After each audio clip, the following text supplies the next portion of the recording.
بسم اللہ الرحمن الرحیم۔ اور آگے اب ایک دن آنے والا ہے کل رات، جس میں بہت سے غیر مسلم اس رات کو مناتے ہیں۔ سال کی آخری رات ہوتی ہے اور اگلا دن سال کا پہلا دن ہوتا ہے، وہ آخری رات کو مناتے ہیں۔ دیکھیں اس بات ذہن میں رکھیے، آخری رات کو منانا، اگلا سال شروع ہونے والا ہے، آخری رات کو منانا نہ اس کا تصور اسلام میں ہے اور نہ کسی کی عقل اس بات کو تسلیم کرتی ہے۔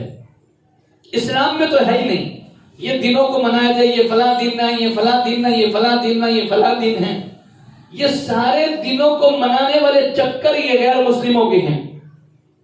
یہ ابو کا دن منایا جا رہا ہے، یہ امی کا دن منایا جا رہا ہے، یہ ٹیچرز کا دن منایا جا رہا ہے، یہ اسٹوڈنٹ کا دن منایا جا رہا ہے، یہ مزدوروں کا دن منایا جا رہا ہے۔ ارے سارے دن ساروں کے لیے ہیں۔ امی کے دن امی کے لیے تو سارے دن ہیں، ابو کے لیے سارے دن ہیں، ٹیچرز کے لیے، اسٹوڈنٹ کے لیے، مزدوروں کے لیے سارے دن ہیں ہی انہی کے لیے۔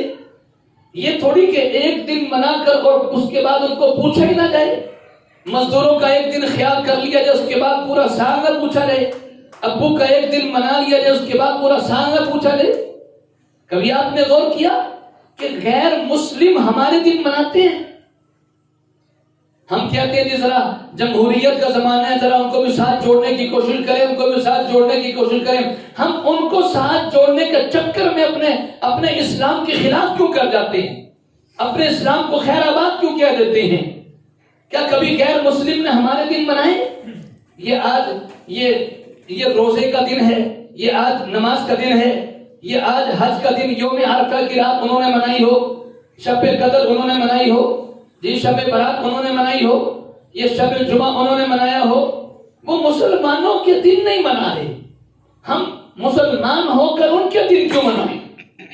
اور پچھلے جمعے میں نے یہ بات عرض کی تھی، نبی پاک صلی اللہ علیہ وسلم نے کافروں کے ساتھ صلح ضرور کی ہے، لیکن صلح میں کبھی ان کے دین کو قبول نہیں، بولو ان کے دین کو قبول نہیں، بلکہ جان بوجھ کے مخالفت کی ہے۔ کچھ کافروں کے لوگ نبی پاک صلی اللہ علیہ وسلم کے پاس آئے اور ان کی داڑھیاں نہیں تھی اور مونچھیں بڑی بڑی تھی، داڑھی کٹی ہوئی اور مونچھیں بڑی ہوئی۔ نبی پاک صلی اللہ علیہ وسلم نے ارشاد فرمایا کہ خالف المشرکین اوفر اللحى محو الشوارب، ایمان والوں، مسلمانوں، مشرکوں کی مخالفت کرو، داڑھیوں کو بڑھاؤ اور مونچھوں کو کٹواؤ۔ تو حضور کے واضح طور پہ الفاظ ہیں کہ مشرکوں کی مخالفت کرو۔ آج اگر ہم ان کے ساتھ رہن سہن میں اتنے ان کے ساتھ مل جل جائیں کہ مسلمانوں کی اپنی شکل و صورت اور پہچان ختم ہو جائے تو فرق کیا رہا؟ ہمارا ان کے ساتھ اتنا ملنا جلنا اور اتنا ان کو قریب کرنے کی کوشش کہ اپنے دین کو ہی چھوڑ دیں۔ اب نئے سال کی خوشی میں ایک دوسرے کو مبارک باتیں دی جائیں اور کیک کاٹے جائیں، سارے طور طریقے ان کے ہوں، شاید اتنے کیک تو ان کے ہاں نہ کاٹے جائیں کہ جتنے مسلمان یہ کام کر رہے ہیں۔ بیچنے والا بھی مسلمان، خریدنے والا بھی مسلمان، اس کو بنانے والا بھی مسلمان اور کاٹنے والا بھی مسلمان۔ اور بعض والدین تو کہتے ہیں بس کیا کریں، بچوں کی خوشی میں کرنا پڑتا ہے۔ بھئی بچوں کی خوشی میں اسلام کی مخالفت تو نہ کریں، بچوں کی خوشی میں حضور کو تو ناراض نہ کریں۔ ذرا کہیں یہ دیکھیں کہ ہمارے اس فعل سے نبی پاک صلی اللہ علیہ وسلم کو تکلیف تو نہیں ہوگی؟ جب ہم غیروں کے ساتھ یاری دوستی لگائیں گے، حضور کی سنتوں کو پامال کر دیں گے، اسلام ہمیں پسند کوئی نہیں۔ ہم غور کریں کہیں اس کی وجہ سے گنبد خضرا میں ہمارے نبی کے دل کو تکلیف تو نہیں ہو رہی، ہمارے نبی کا دل تو نہیں دکھتا؟ ہم کوئی بھی کام خلاف شریعت کرتے ہیں، ہمارے نبی کو تکلیف ہوتی ہے۔ نبی پاک صلی اللہ علیہ وسلم نے ارشاد فرمایا کہ اے ایمان والو، تم جو بھی کام کرو گے، اچھا کرو گے یا برا کرو گے، فرشتے آ کے ساری خبر دیں گے مجھے کہ تمہارے فلاں ابن فلاں امتی نے یہ کام کیا ہے۔ ایک نعت خواں تھا فارسی زبان کا، ایران کا، اور بڑی اس نے نعتیں حضور کی شان میں کہی ہیں۔ دوسرے آدمی نے سنا کہ یار بڑے اس کے اشعار ہیں، حضور کی محبت میں عشقی اشعار ہیں، اس کو تو دیکھنا چاہیے، زیارت کرنی چاہیے۔ وہ زیارت کرنے کے لیے چلا گیا اس کے ملک میں اور اس کے شہر میں، ملاقات کرنے کے لیے اس کے گھر پہنچا، گھر والوں نے بتلایا گھر نہیں ہے، نائی کی دکان پہ گیا بال کٹوانے کے لیے، وہ ملنے کے لیے نائی کی دکان پہ چلا گیا، جا کے دیکھا داڑھی کٹوا رہا ہے۔ اب اس نے کہا یہ اللہ کے بندے کیا کر رہے ہیں، تو داڑھی کٹوا رہے ہیں۔ اس نعت خواہ نے کہا کہ کیا ہوا، داڑھی ہی کٹوا رہا ہوں، کسی کا دل تو نہیں دکھا رہا، داڑھی کٹوا رہا ہوں پھر کیا ہوا، کسی کا دل تھوڑی دکھا رہا ہوں۔ تو جو ملنے کے لیے گیا تھا بس اس کے دل سے ایک جملہ نکلا، اس نے کہا تو حضور کا دل ہی تو دکھا رہا ہے، داڑھی کٹوانے سے کیا حضور کا دل نہیں دکھے گا؟ تو کیا جب ہم غیروں کے طریقے پر چلیں گے حضور کا دل نہیں دکھے گا؟ تو یہ بات کہ آخری رات کو منانا، ایک دوسرے کو مبارکبادیں دینا، نہ تو شریعت اس کی اجازت دیتی ہے اور نہ عقل دیتی ہے۔ میری زندگی کا 1 سال کم ہو گیا، اس پر مبارکباد کس بات کی؟ اگر عدالت آرڈر دے دے تمہیں پھانسی یا 4 سال کے بعد، بس 4 سال تمہارے باقی رہ گئے، تمہارے 5 سال باقی رہ گئے، اب اس کی زندگی کا 1 دن گزر گیا، 1 سال گزر گیا، اب 4 سال میں سے 1 سال گزر گیا، پیچھے کتنے رہ گئے؟ 3 سال۔ اب بتاؤ کوئی اس کو مبارکباد دے گا نئے سال شروع ہونے کی؟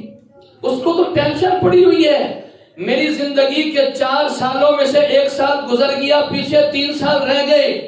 1 سال گزرنے پر اس کو افسوس ہوگا، وہ روئے گا کہ میرے 3 سال باقی رہ گئے ہیں، وہ خوشیاں نہیں منائے گا۔ تو کیا پتا ہماری زندگی کے کتنے سال باقی رہ گئے ہیں، اس پر خوشی کس بات کی ہے؟ اس پر تو افسوس ہونا چاہیے کہ ہمارا جو 2022 کا سال گزرا ہے جیسا ہونا چاہیے تھا ایسا نہیں ہوا، ہمیں جیسے اللہ کو راضی کرنا چاہیے تھا ایسا نہیں ہوا، جس کی وجہ سے ملک پاکستان میں ہم پر طرح طرح کے عذابات مسلط ہو گئے۔ یا حضور نے نہیں فرمایا؟ کیا اللہ نے قرآن میں نہیں فرمایا؟ کیا لوگوں تم پر جو کچھ بھی حالات آتے ہیں تمہارے اپنے عملوں کی وجہ سے آتے ہیں؟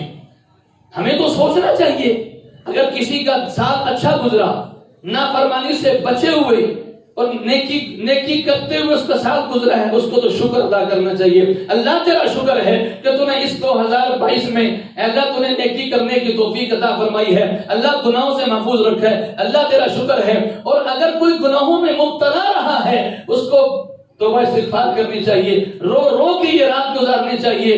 اور اللہ کی قسم اتنی زیادہ بےہودگی، فحاشی، عریانی اور اسی طرح شراب نوشی اور زنا اس رات میں اتنا زیادہ ہوتا ہے کہ پورا سال میں اتنا نہیں ہوتا۔ لوگ صرف ایک رات کو منانے کے لیے ہوٹل بک کرواتے ہیں، ایک رات کو منانے کے لیے باہر کے ملکوں میں جاتے ہیں، ایک رات کو منانے کے لیے عیاشی اور فحاشی پر اتراتے ہیں۔ ایک طرف غربت کا ڈھنڈورا، مہنگائی کا پیٹنا رونا کہ مہنگائی اتنی زیادہ ہو گئی ہے، لیکن آپ دیکھنا ذرا کل رات کو 12 بجے یہ رات کو پٹاخے چلانے والے، رات کو یہ انجوائے کرنے والے، یہ غیر مسلم نہیں مسلمان ہیں۔ اگر اتنے پیسے موجود ہیں، اتنی رقم موجود ہے، کسی غریب کا خیال کیوں نہیں کر لیا جاتا؟ ایسے لبرل قسم کے لوگوں کو، بے دین اور سیکولر قسم کے لوگوں کو، جس کو اسلام کی باتیں اچھی نہیں لگتی، جس کو مولوی کی باتیں اچھی نہیں لگتی، جس کو قرآن و سنت کی باتیں اچھی نہیں لگتی، یہ وہ لوگ ہیں کہ جب قربانی کا موسم آتا ہے پتہ یہ کیا کہتے ہیں؟ اوے اتنے جانوروں کا خون بہانے سے بہتر ہے کسی غریب کو کپڑا دے دیا جائے، کسی کا کوئی مسئلہ وہ مسئلہ حل کر دیا جائے۔ ایسے اتنے جانوروں کا خون بہایا جا رہا ہے، اپنی ان کو نظر آ رہا؟ اس عیاشی اور فحاشی پر لاکھوں نہیں، کروڑوں نہیں، اربوں روپیہ خرچ کر دیا جاتا ہے، اب غریب کہاں چلے گئے؟ تو مسلمانوں کو چاہیے کہ مسلمان اپنے طور طریقوں کو اپنائیں، کسی کا تھوکا ہوا نہ چاٹیں۔ ایسا گندی طبیعت کا وہ بندہ ہے کہ جو غیروں کا تھوکا ہوا چاٹے۔ یہ ساری چیزیں جو ہمارے پاس آ رہی ہیں یہ غیروں کی تھوکی ہوئی چیزیں ہیں، اور ہم انہی کو چاٹ رہے ہیں اپنے پیارے نبی کی پیاری تہذیب کو چھوڑ کر۔